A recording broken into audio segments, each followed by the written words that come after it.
Welcome everyone. Hope everyone's enjoying this beautiful weather we're having here in the UK. Today's video, I need to do a lot of maintenance on this bed behind me. I want to lift up a lot of the plants that I've got. Two reasons. One, I think it looks better. The other is that I think it really does encourage the plants to get even bigger, and that's what I want for my garden. We've got to do some feeding, we've got to do some weeding, amongst some other stuff. Also, I need to show you my Tetrapanax periphery as it is sent out pups from the winter damage. I'm going to show you what that looks like. With that long intro done, without further ado, let's get into today's video. Now my T-Rex, I have wanted a T-Rex for many years. There is two varieties, I've actually got them both. Two varieties for the most part, right? So this variety is Papyrifera. It has the larger leaves compared to the T-Rex, which is not meant to be quite so invasive. It doesn't pop quite so much. However, I think both plants actually do. So I'm going to actually go ahead and take some of those bottom leaves off. Another reason I didn't mention in the intro is a garden needs to be practical for you. So as I do my mowing, the bottom leaves, they certainly do get in the way. And I have damaged one or two, so it's always good plant hygiene just to take off any dead, damaged or diseased leaves or branches. So that's what I need to do on both of my T-Rexes, or Tetrapanax should I say, this morning. So I'm going to go ahead, I'm going to start lifting this one up. You'll see the difference almost straight away, but I don't know if you guys can just make out in the bottom, which way are you looking, bottom right, that is where it's sent to pup up. So it's sent to pup from around about 4 feet away from the base. I'm actually going to keep that one there, and I'm going to let that one grow into the corner. It will cascade over the pathway, which my wife will be absolutely ecstatic about, but that's just the way it is, isn't it? Let's start with the Tetrapanax, and then we're going to take a little bit of wispy growth out of my grasses, and then we're going to work our way along.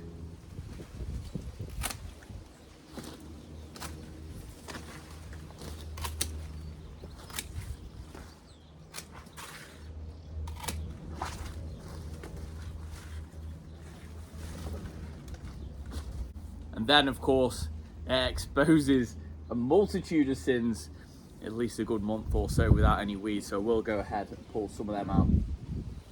But I'll give you a bit of a close look. I absolutely love the stem on this. I will show you the little bit of winter damage that we had. I lost about 4 inches off the top of the crown, and as mentioned, it's pupped. It's only pupped one at the moment from what I can tell, but I'm just waiting for another one to pop up somewhere else. So I say this a lot in my garden, but this is one of my absolute favourite plants. I absolutely love these. Now, looking back, I probably would have put a little bit of root barrier around it. I planted this 2 years ago, and I probably should have put a root barrier around it. I did know that it did pup. This is only its third season. So we've had 2 winters. First winter sailed through, and it was quite small. I think it's about 12 inches worth of stem. Then I think I had about 2.5 feet worth of growth for this particular winter. Like I said, I've actually lost the crown of it. I didn't do anything different. We didn't have a particularly harsh winter. I think that's just the way it goes with these particular plants. But it's well and established. Absolutely my favourite. But I think if you guys are looking to get a Tetrapanax, I would be either looking to put it in a very large pot in the ground or some form of root barrier, just to save yourself from any pups. Because now it's started, I'm unsure as to what it's actually going to do for me in my garden. I think they're very easily managed, easily pulled out, but then I think it does create more pups. So we'll just have to manage this as we go. But I absolutely love it. One of my favourites, and it's a small price to pay. It's not close to anyone's boundary, which is really important to me. So let's crack on with the next job. I'm not going to spend loads of time on it. I'm just going to get the bulk out. I do try and keep on top of the weeds, but this time of year, you guys will agree, it's pretty hard going. I actually planted a Laventeria just behind it. It's like a semi-evergreen shrub. It has a flower very similar to like a hibiscus. I planted 3 different varieties in the garden, and I'm hoping to really add some flowers to the garden, as it's my wife's main gripe.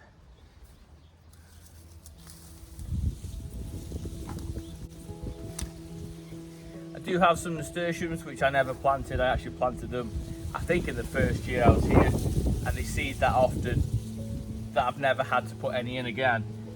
So I shall be leaving those, although I am sure the cabbage white butterflies will probably take care of most of these anyway.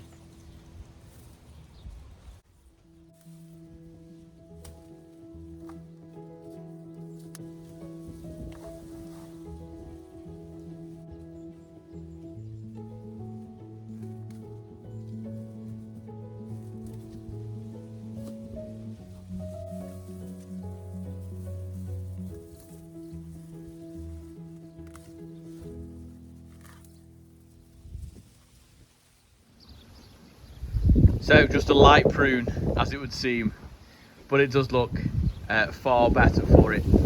So it's really exposed my persicaria, which is planted next to the trachycarpus. The trachycarpus has done fantastic since it has been planted in. Like I said, this is its third year and it's absolutely thriving.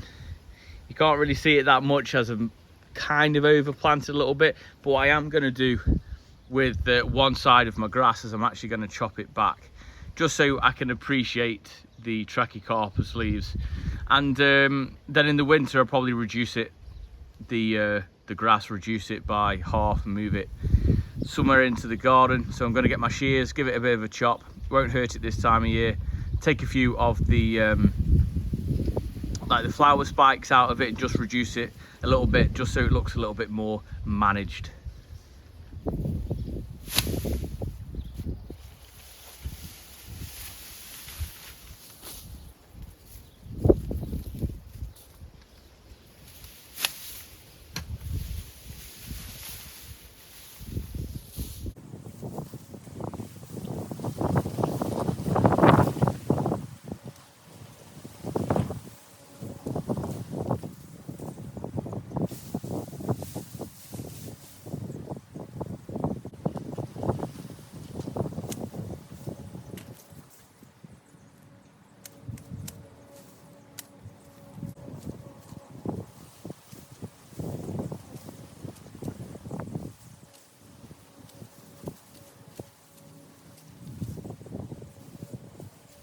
Now I am just going to put my spade through it right where I've made my chops, because A, I don't like the look of it, and B, I'm just going to take it away from this beautiful trachycarpus, because I've really exposed the trunk now, and the trunk's got so much bigger since I planted it just a couple of years ago. So I'm really happy with it. So I'm exposing this a little bit. It's one of my favorites. This is what I'll get to see over winter. It's one of the very few evergreens in the garden, particularly over this side of the garden. I've really tried to improve that side when it comes to the evergreen. So I'm gonna get my spade in. They won't have particularly big roots, and then we can transplant this somewhere else in the garden as well. Isn't an ideal time for transplanting, I will say, but life's a gamble, isn't it? You know, I don't like the look of it. I'm not going to lose the plant. I've chopped it right back for any moisture loss. I think it'll be fine. Just needs a bit of water. With the ban coming in, I think that's going to be quite difficult.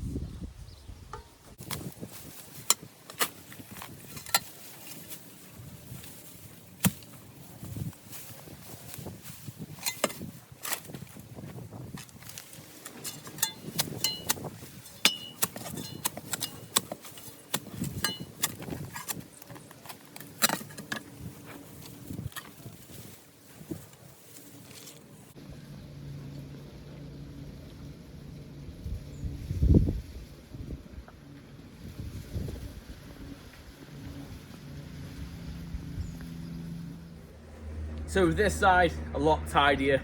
I'm actually going to turn my attention to the T-Rex, the Tetrapanax T-Rex, and then exactly the same, lift that. Then I've got a sambuca black lace that needs some attention. It's getting a bit unruly and it's sort of taking over the bed a little bit, so I want to bring that back. I'm going to prune that in a way that hopefully it doesn't look like it's been pruned. So that's the next job. As always, I'll talk you through how and why I'm pruning it as we go. Hopefully it'll give you guys some tips, because I really don't like it when you can actually tell that a plant has been pruned. Does that make sense? I really love the fact of once I've done a job like that, you wouldn't have even known that I've done it. And I think that's like, it's probably one of the best feelings ever as a gardener. And hopefully I'm going to do that on this. I'm going to show you how I'm going to do it. Let's start with the T-Rex. So we're going to lift that one, and also you'll get to see the difference, as this went in 12 months later than this one, and this one's romping away. So I don't know if you guys can just about make out the difference in the leaves, but this is very much almost like a T-Rex claw. It's an absolute beaut, but again, it needs to be practical in my garden. As I've been mowing, been taking off the bottom leaves. Not only that, I want a big large canopy to go up. It's going to encourage more growth as well, so I think it's a really good job. Then I will change the angle for you because you can't really see how much this is taking over. We're going to tackle that, so I'm just going to lift this beautiful Tetrapanax T-Rex, and then we're going to crack on with the sambuca. Crack open the sambuca. So I don't think I mentioned it. All I'm going to do is take these as close back to the main stem as I possibly can.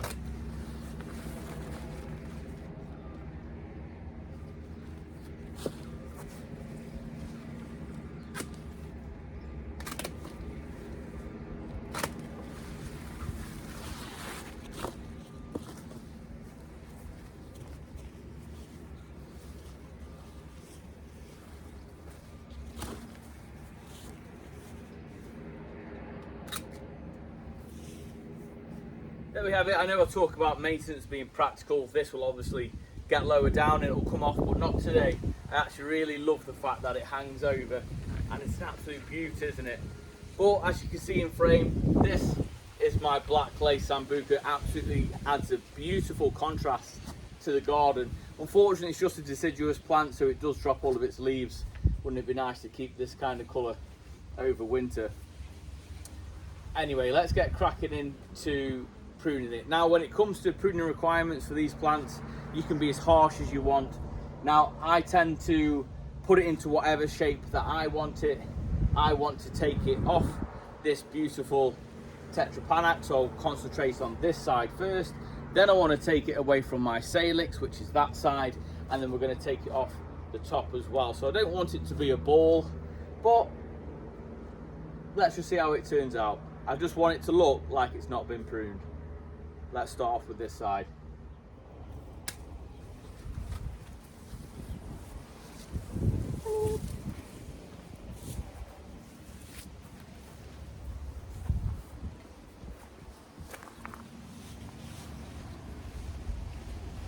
Straight away I like the look of that.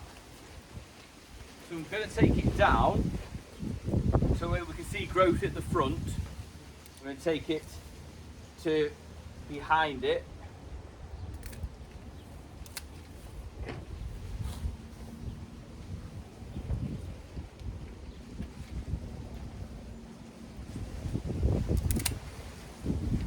Again, it's about it being practical, so I don't want it too far over.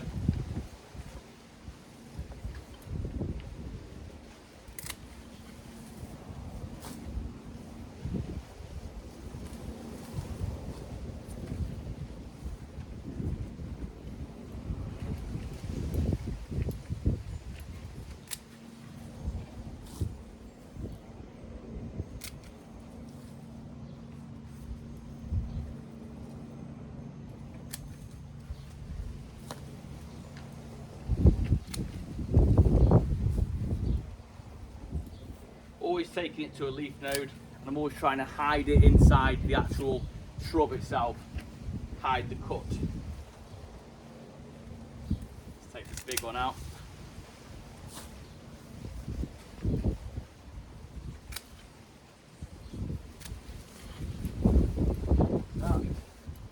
Take this big stuff out.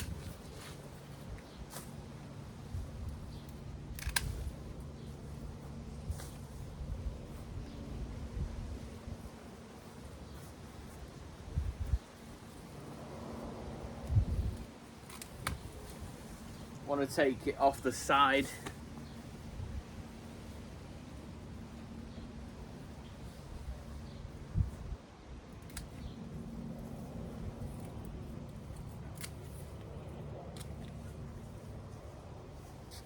There we have it. I'll give you a bit of a closer up in just a sec, but I've always tried to hide the cuts. I think I've done a fairly good job there. I'm really pleased with it. No room in the brown bin though, as I've had a big hedge job over the weekend, so this is gonna have to just stay in a pile. Let me know if you do that. Do you do that? Do you bite off more than you can chew? You end up doing a big job and can't get nearly enough in your brown bin. So this is gonna have to wait until it's emptied tomorrow morning.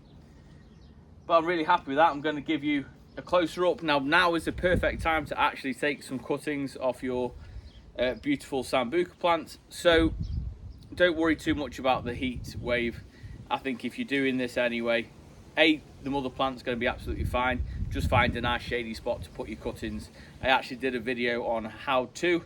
Normally takes about 2 weeks to actually get your own root system off these plants, then you can multiply your collection. I've got 3 in my garden, so I don't need any more today. So if you are thinking about taking cuttings from your pruning, then I'd always recommend that you do it early in the morning or late of an evening. This is it's actually early morning, would you believe, but obviously the sun's up already and it's a baking hot day. So always good rule of thumb to get these sort of jobs done early in the morning or late of an evening. Let me give you a closer up look. It was actually this morning when my wife said, I don't like that purple one, it's getting too unruly, can you dig it up and move it? But now, I'm not sure she'd have the same opinion.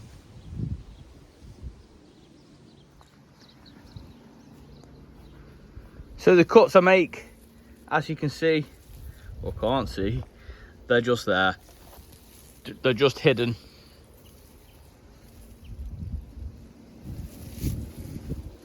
So I've left a few wispy bits on. I've reduced a lot.